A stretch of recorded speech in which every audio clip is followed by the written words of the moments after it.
শ্যামলদা, আজকে তোমাদের এখানে বেলেঘাটা ফ্রেন্ডস ইউনিয়ন এবং দক্ষিণ কলকাতা সাংসদের বিরুদ্ধে খেলা ছিল, একদম শেষ মুহূর্তের গোলে বেলেঘাটা এই ম্যাচটা জিতলো। প্রথমে ম্যাচটা নিয়ে যদি একটু বলো। খুব ভালো, ছেলেরা ভীষণ ভালো খেলেছে, ভীষণ ট্রাই করেছে। মাঠটা একটু দোষ কারোর বলবো না, তবে মাঠের অবস্থা খুব খারাপ। দারুণ ফুটবল, এগেনস্ট টিমও ভীষণ ভালো, দুটো টিমই ভালো গেম দিয়েছে। বাট আমরা উইন করেছি, শেষ মুহূর্ত অবধি টেনশনের ম্যাচ ছিল, উইন করেছি।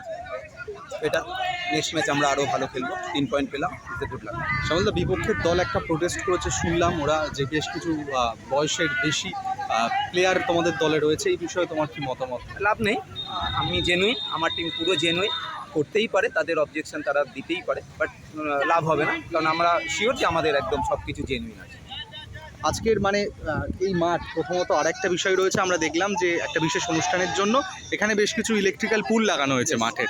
যেহেতু মাঠটা কাদা, শ্যামলদার কোনো রকমভাবে যদি পা পিছলে একদম দাগাউটের গায়ে গায়ে, এটা একটু ভাবনা চিন্তা করা কি দরকার তুমি মনে করো? অবশ্যই, আমার তো মনে হয় 21 তারিখের পরে মাঠটা বোধহয় আরও বাজে হয়ে যাবে, কারণ আমার যতদূর ধারণা, আগেও দেখেছি মাঠের মধ্যে গাড়ি পার্কিং হয়, মাঠটা বোধহয় আরও খারাপ হয়ে যাবে।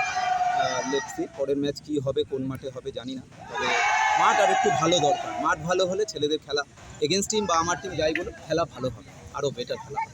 তবে এই পুলগুলো একটু ডেঞ্জার। ধন্যবাদ।